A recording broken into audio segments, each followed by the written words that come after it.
And welcome to the next video of the snowflake throw. In this video, we're going to discuss and put together all of our squares. Off camera, I put them in the order where I think they look good.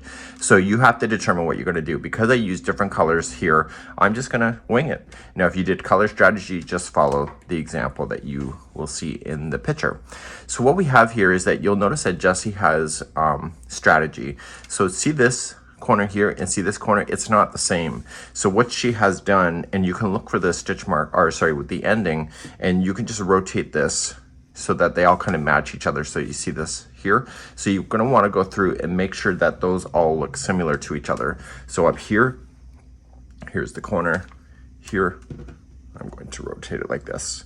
So just do that, lay it out to what you would like to do. And then I'm going to start by just going here. We're going to do a single crochet join, but what I'm going to show you here is two options, and I'll show you the first option, which is what's in the pattern, and then I'm going to show you a slip stitch join, which is what I'm going to do for my finished sample. So starting with any color that you wish to join, I'm just going to use white, the same color as the snowflake, and just create a slip knot. So if you would like to do what Jessie is suggesting, we're going to do the back loops only with a single crochet join. And you're going to start with the first one here. So there's two chains on the corner. Start with the first one that's closest to this side and going into the back loop of this one. So just one loop here.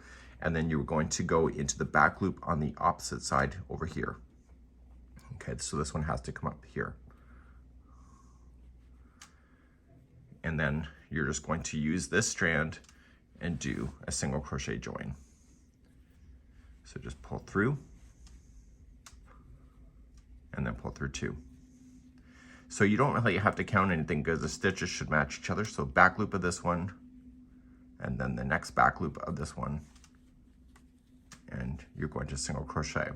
So when you get across the jumping point, okay, you're just going to keep on single crocheting, and you're going to get to the first one here just after the corner, and then you're going to jump to the next one. Okay, it's the first one before this side and the first one before this side, and you're just going to jump and just keep on going. And then once you have that done, you're just going to do this seam and then the next, and then turn your work around and then do the seaming going in the opposite direction like that. Okay, the only downfall of doing single crochet joining is that you see how it's leaning? It does that normally, and so I'm going to show you a slip stitch join next. I'm going to show you a slip stitch join. Do not create a slip knot first. Just create a loop like this, and still using only the back loops only this side, and you have to go down this side. So before we were coming up to join, we want to go down like that. You're going to grab the loop and you're going to pull through. It's a bit tricky to get started, but once you get it, you'll get it. You're going to pull through.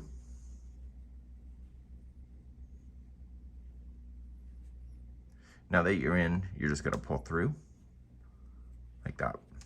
Let the straggler fall to the other side, so the back. And this yarn strand that you're playing with coming from the yarn ball has to come from underneath. It's like a sewing machine, and we can pull this tight later. So coming into the back loop of this one, so you're always going to stay within the same sequence. Okay, you're going to come to the other side and do the back loop of the next one. And then you're just going to wrap and come through. And what this is going to do, it's going to attach it, but when you attach it, it's going to create it so that it's a flat join. So you just want to stay out of the way of that strand that's coming from the yarn ball from underneath. So you can decide what you would like to do. If you would like any other kinds of joins, you can play with it. I'm not going to give you any more suggestions on that. And it's a neat way. So once I go all the way across, I'm going to do this. And when I get to this, the first one after here, and the first one out here, I'm going to immediately jump to the first one before this side, the first one before this side, and keep on going. I'm going to keep going all the way down. I'm going to attach the next one up here. Okay, so it's just off camera up here and go across. You'll turn the whole thing and then you'll just go across. And so you'll just jump across exactly the middles, just like that. So this is the slip stitch join. You can join them anyway. If you wish to sew them, you can do that too. And I'll be back in a moment. So I'm coming close to the end of these two squares that it will join. So I'm coming into the one after this post, this side, and then this side. So it's part of the chain two space, part of the chain two chain itself, not the space. And now that's it. So now I'm just going to take the next two and keep in the same sequence. So this side first, back loop, this side here. Make sure that the orientation of the turn of the squares is what you want it before you go too far. Okay, and just pull things nice and tight and pull together. And so you just officially jumped. So you got to make sure that this yarn stays in the center to come up through the bottom, up. So you just officially jumped over, and now the squares keep going. So go all the way to the end and then keep attaching, and I'll be back in a moment. Now that one side is done here, I'm just going to shift up and get my next layer and start pushing those into position and also joining those separately as well. So we'll put this together, and then I'm going to have my 3 rows complete. I'll be right back.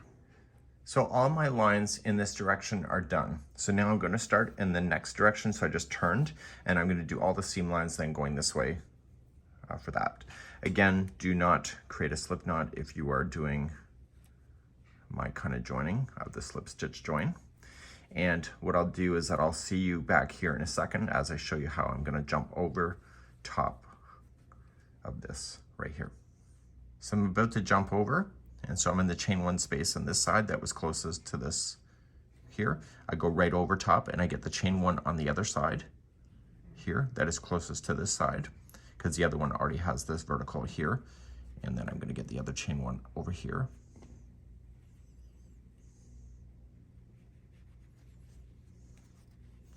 And so I'm essentially pretending that that other join that is going vertical in the camera angle there is not there. And so these are crossing directly over top of the existing joins from before to pull everything nice together right here on the corners. I now have everything joined right on the edge, so I'm going to weave in my ends later. So I have 3 up here, and then another 3, and then 3 and 3. So I'm going to start on the short side. So this is the side that only has 3 on there. And what we have to do is we have to squeeze in a total of 77 single crochets on the short edge. And this includes these corners that you have here. So you may have to just improvise and put 2 stitches into 1 if you don't have the right count, but 77 is the magic number.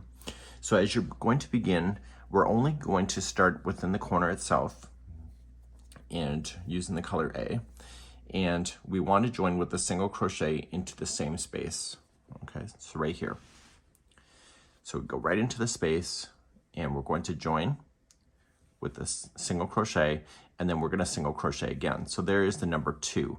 So the chain 1 space in the corners does not count as a stitch on a side. So you now have 2 single crochets.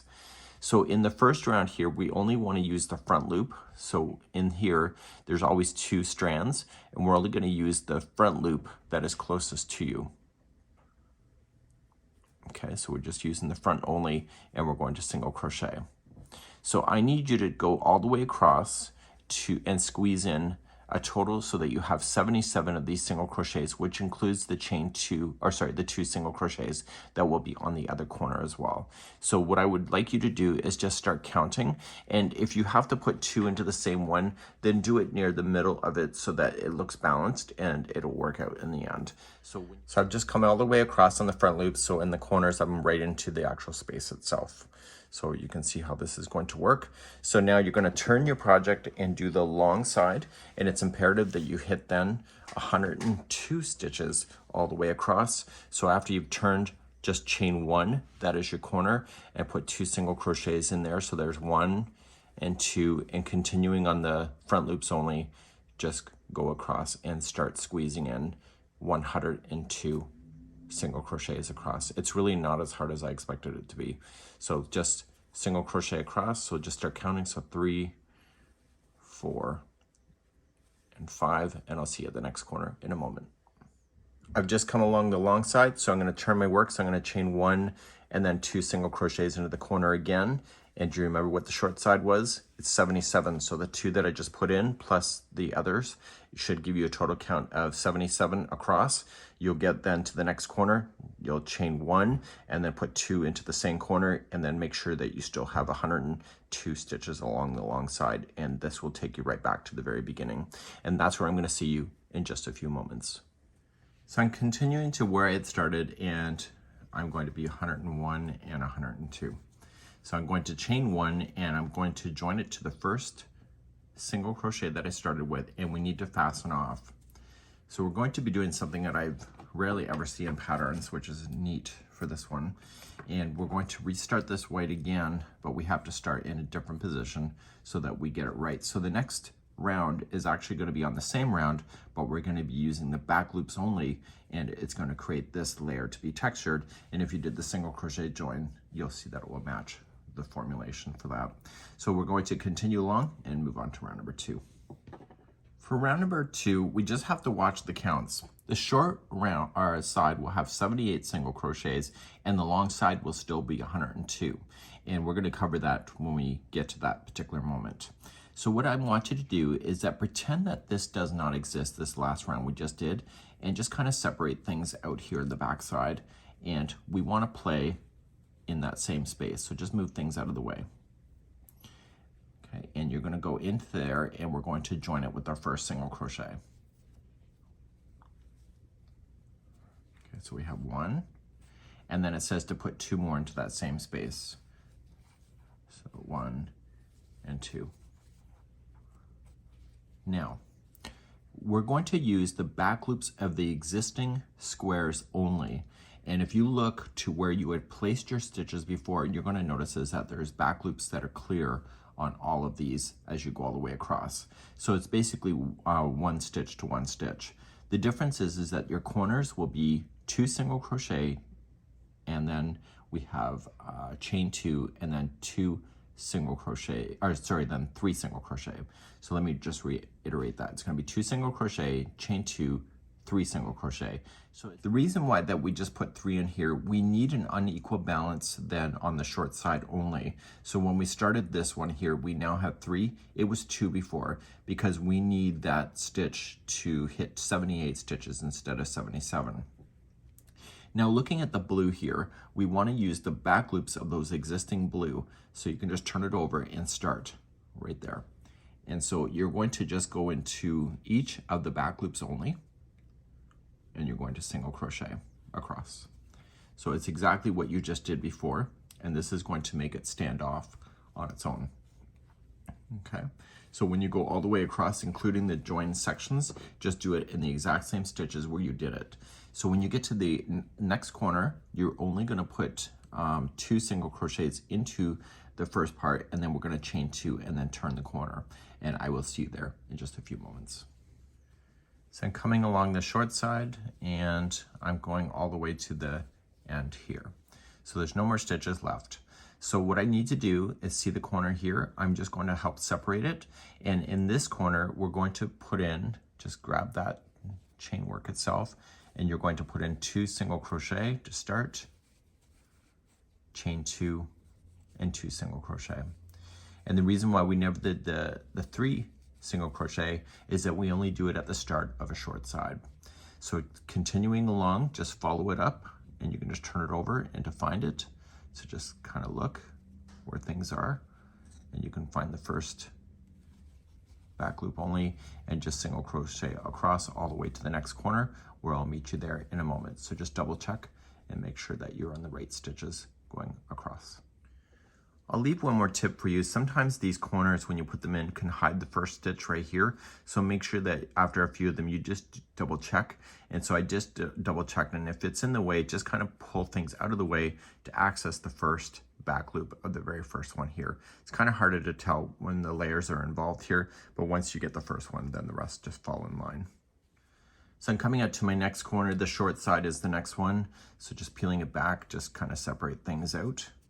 And so just kind of looking at it here, just kind of pull back. And then here, because the short side is next, you're going to start off with 2 single crochet, chain 2, and then 3 single crochet into the same one. And that gives you that odd count that you need in order to get yourself to 78 single crochet. So now you're going to just follow it up, and sometimes, as I mentioned in the last clip, is that this can bury stuff, so just make sure you follow up and turn it over. See, it's kind of buried there, so just kind of move things out of the way and it's right there. And if you're not sure, just put in a few stitches and determine that, and then you can move it if you have to. Okay, so there's the next one right there, which is right there. Okay, so you're gonna just continue then to your next corner, and I'll be right back in a moment. Now that the corner is turned and I have the unequal number of 2 single crochet, chain 2, 3 single crochet, I'm going to follow this one up, and if you can't see it, just move things out of the way. It's right in behind here. And so you're just going to single crochet in the back loop, then to the next corner.